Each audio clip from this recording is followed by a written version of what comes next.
advanced ship. Very good. All right. Excellent. And now my construction ship can begin to repair the damage those guys dealt. Okay, I have found an anomaly. An abandoned ship has been left to drift aimlessly above the planet Vakradil. The massive sails protruding from its hull suggest that it relied on solar power to function. We're going to research that.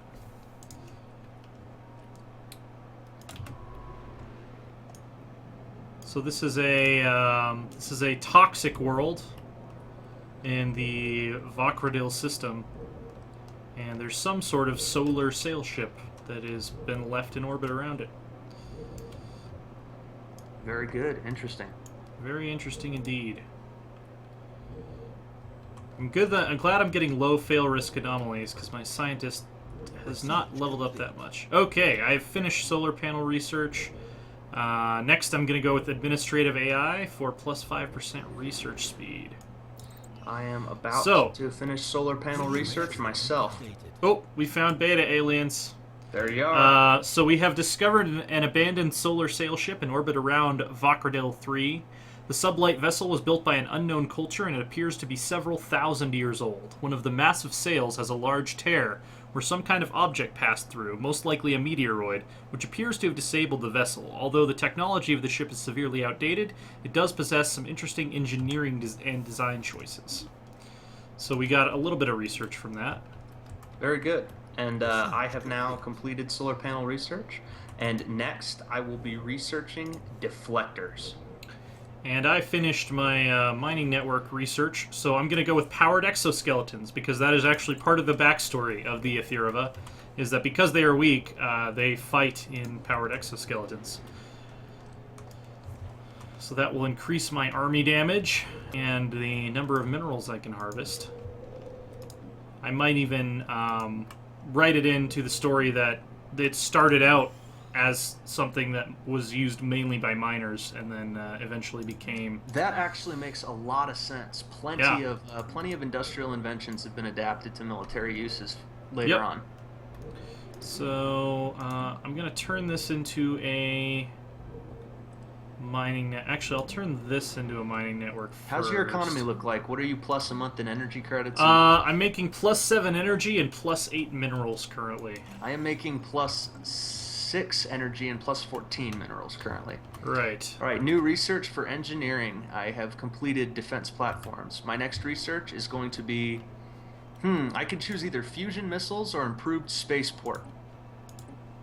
I'm going to choose improved spaceport. Lowering the costs and time of assembling my corvettes it just saves you a lot under the long haul, and it's looking like I'm going to actually encounter conflict fairly early. So yeah, you did get like a very military focused quest super early in your race's lifespan. So I indeed did. My wormhole station is apparently called Escalate. My wormhole stations look really cool. They look almost like a weird piece of IKEA furniture, but I kind of like it. I am building. I'm building up Earth. Earth is awesome, actually, in terms of resources and such. We're both kind of going the same route with just spamming awesome stuff on our homeworlds first. Yep. So it makes sense. I mean, we're both playing species who have been stuck on their homeworlds for a while, so they've done a lot of work developing it. So I actually am gonna build. Okay, so there's hostile alien vessels in Mang, probably Crystalline Entities or something. I doubt I've actually run into any sentience yet. I have found an anomaly on Sirius 4. Yeah. Atmospheric readings do not match simulated projections. Let's research that anomaly, shall we? Okay, so I've discovered the space amoebas. The entities encountered by our fleets some time ago are new wondrous forms of spacebound life, quickly named Space Amoeba, following an analyst's gross misreading of initial sensor output. The creature is in fact larger than the average Corvette. We should leave it be and remotely monitor the creature and its kin from Ial. So I'm going to go ahead and do the research project for those guys. Space Amoeba observation. It's going to take over my society research for a little while, but we're going to get some nice bonuses out of it. So I'm not going to be able to survey that system just yet until I can get a military fleet down there to clear out the locals. Understood. My economy is extremely powerful. The UGA is a very prosperous society. I'm in double digits for both major resources. Oh, here's my anomaly. Swirling shadows. Immense ragged planes of shadow drift across Sirius IV's face. They are cast not by clouds, but sheets of organic material drifting through the upper layers of the atmosphere, hinged, or rather jointed, to allow for a small degrees of articulation. Science Officer Wilhelmina Becker is as yet unwilling to say whether these things are flora or fauna, or what possible purpose, if any, their elaborate shadow casting might serve. Nice. Yep. By the way, I'm going to track all of the planets I need to research for my extinction quest. They're all... a couple of them are far away, but there's a couple of them that are fairly close by. Okay, unpausing. And I'm just going to continue surface development here. Okay. The UGA is a very wealthy, empire early on. So the space amoebas are solitary animals when left to their own devices, but the youngest specimens are accompanied by quasi-independent organisms dubbed Flagella, seemingly spawned by the amoeba and programmed through liquid RNA-laced secretions to do the bidding of the host. Initially assumed to be young space amoebas, the flagella do not seem to factor into any reproductive mechanics, each individual flagellum instead operating solely as a disconnected limb for its host amoeba. These flagella are capable of manipulating and even attacking objects in an impressive yet restricted range around the host, periodically returning to lodge inside the host amoeba's body for reprogramming. There are potential military applications of the graceful patterns of circulation apparent in the flagella's movement. So we get the Empire-wide modifier now, +5 evasion to all of our ships, which is actually really good. Evasion is like hard defense in this game. It means you don't get hit, you don't take any damage, you know, don't worry about shields, don't worry about armor, you just didn't take the hit. So evasion is very, very nice to have. Very, very nice to have. And Lorem Ipsum is correct in pointing out that my anomaly does amazing things for my society research. Oh, wow. That is really nice. The UGA is setting itself up to be a power here, if I can find a habitable world, which I have not yet. So as soon as this pop finishes growing, I am going to turn this farm into a mining outpost, which will get rid of the food. That's okay. I already have plenty of food here. I think I'm running a surplus of 7, and it's soon to be 10. And then I'm going to build... My first presidential campaign is underway. So who are the options here? Pause it for me. Pause in the game. Esteban Rodriguez of the Loyal Party. He is, level 4 and clearly the best option. He's in favor of off-world mining to boost our economy. He's running against a Heidi De Stefano, who wants us to focus on orbital research, a Kang Hu, who's one of our scientists, and Tao Dang, who's a space miner and wants us to legalize slavery. And he is toxically unpopular. So, I wonder why. Hey guys, remember slavery? Remember how great that was? I'm just kind of zooming in to get some glory shots of my homeworld right now. That's pretty cool. I don't actually know how you do that. Oh, you just click on your planet in the outliner, just click on Earth, and then zoom way in, and you can just kind of use the right mouse button to move around. And that's pretty slick. Yeah. Okay, I have found an anomaly. A colossal impact crater in the Pythem system. Something big collided with the surface of this planet once.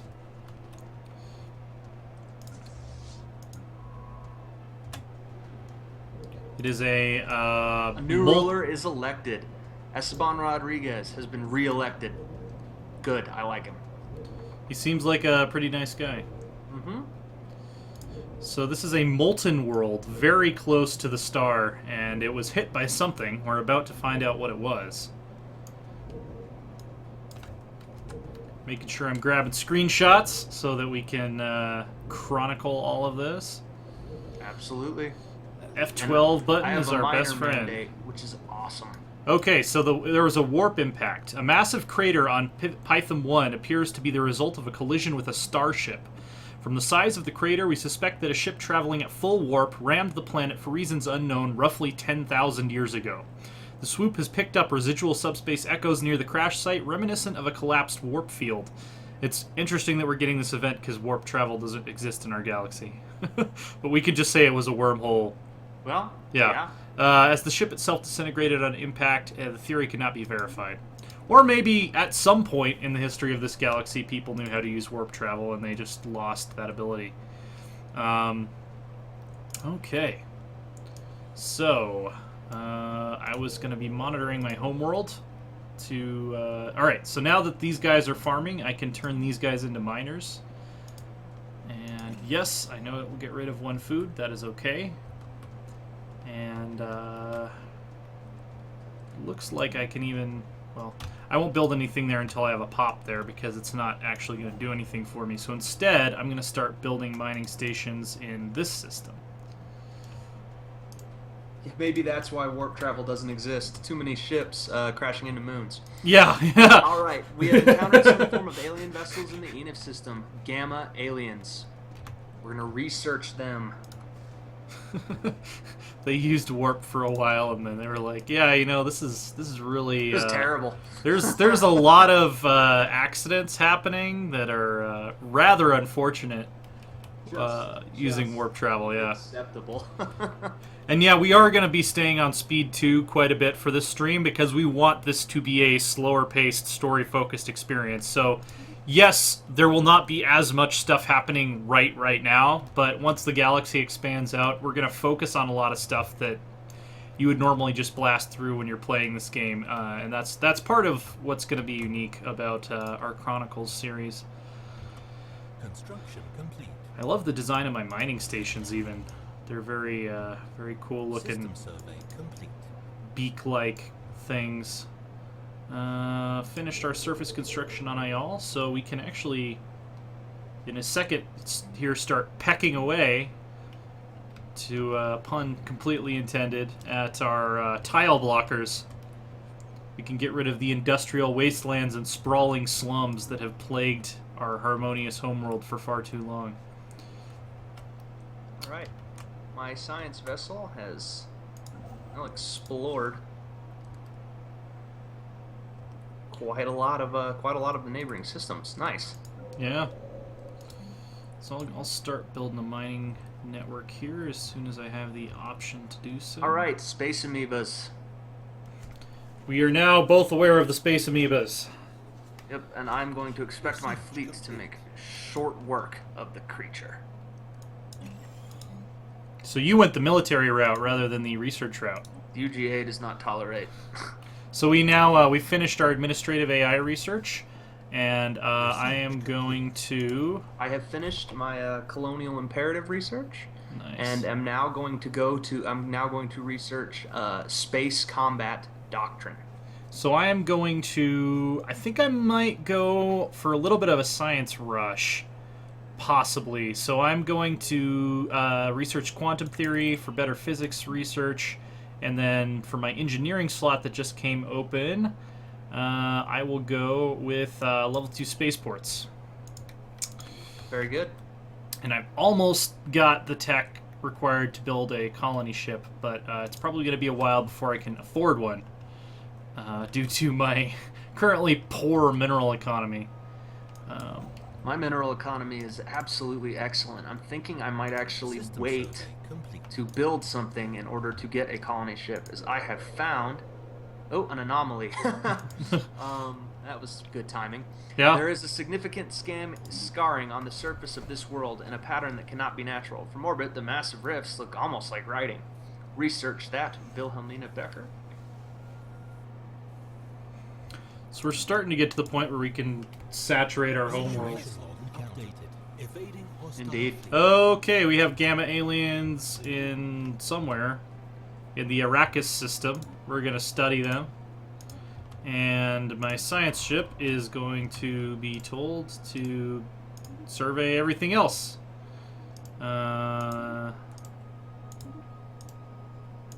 Just avoid the bad guys and survey where it's safe. I think we were wise in our number of empires that we spawned for this, because we are not running into aliens left and right. Alien writing. Someone used a mining laser from orbit approximately 5,000 years ago to carve a large body of writing onto the surface of Procyon 2. The massive script covers a large portion of the planet's upper hemisphere and appears to be a short story chronicling the difficult life of an alien mercenary. That is fascinating, and Wilhelmina Becker gains a level. Excellent. That is a very interesting event there.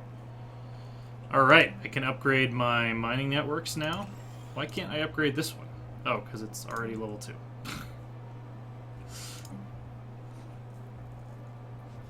So I'm just going to follow my science ship around, because there's nothing much going on right now, but we don't want to tick it up to speed 3, because that will ruin the sense of passage of time that we have been trying to maintain.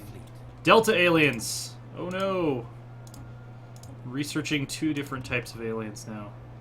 You are encountering a lot more than I am. I appear to be in a more isolated part of the galaxy. Well, I think these are all thriving, so I think these are all non-sentients. Okay, so crystalline entities. The reports of strange free-floating crystal-like objects observed in certain systems have been investigated. The ship-size objects and their slightly smaller but equally crystal-like satellites at first appeared inert, but sudden shifts in their orientation relative to our ships and new energy signatures emerging from within the prisms indicate that they are reaching to the presence, or reacting to the presence of our ships. The nature and origin of these crystals eludes us at present, but there is something in their shape, their pristine angles, that resonates with the Rashok soul. The Aethera Concord ought to take a step back and observe from a respectful distance. So we're going to do crystalline entity observation, which will tie up our physics department for a little bit. And we're going to and we're going to unpause the game, and we're going to continue surveying. wonderful. And if any of you are just joining us, this is the Galactic Chronicles stream. So we are basically taking notes on what happens and are going to be writing a long-form prose space opera about it, which should be pretty interesting. Including with some multimedia elements, guys. Okay, We're doing some audio logs, some art. It'll be interesting. Oh yeah, this is a tough choice here. So I can pick between planetary unification +1 influence, border range +20%, or leader lifespan +10 years. RP, man. What makes more sense for the Thurva? That is an excellent way to think about it. I think that they would be more likely to want to map their genomes to understand themselves better. So that will give my leaders +10 lifespan, and it will help me produce more food. Wonderful. Yeah. And I can almost upgrade this other mining network to get my freaking mineral economy on track, because I'm really what are you plus on minerals? I'm +15 on minerals right now. Wow, that's about where I'm at. I've gone down to +5 energy though, because I've been spending all of my resources building up my mineral income. Okay, we have an update on the crystalline entities. Technology researched. I have researched deflectors, which allows me to choose to research either improved deflectors, quantum theory, or gravitic sensors. Improved deflectors. I mean, that's what they do. So you're the militarist all the way, yeah. Well, we are encountering hostile space amoebas in the Church of Light. Our people would be extremely aggressively. So crystalline entities are most definitely alive. Some overly conservative members of the academic elite argue that they are silicate animate matter and that they have little in common with biological life. The vast majority of the Aethera Concord's populace reject that regressive perspective, instead turning their eyes toward the fascinating new horizons that the crystalline entities represent. They are somewhat regrettably solitary beings, each individual crystal sovereign rarely seen with more than one sentinel and a smaller cohort entity. Aside from the cohort and sentinel clearly being subservient to the sovereign of the group, the subtle nuances of the crystalline entities' socio-hierarchical relationships are lost on us, which does not stop these dynamics from being the subject of fevered study on Ayal.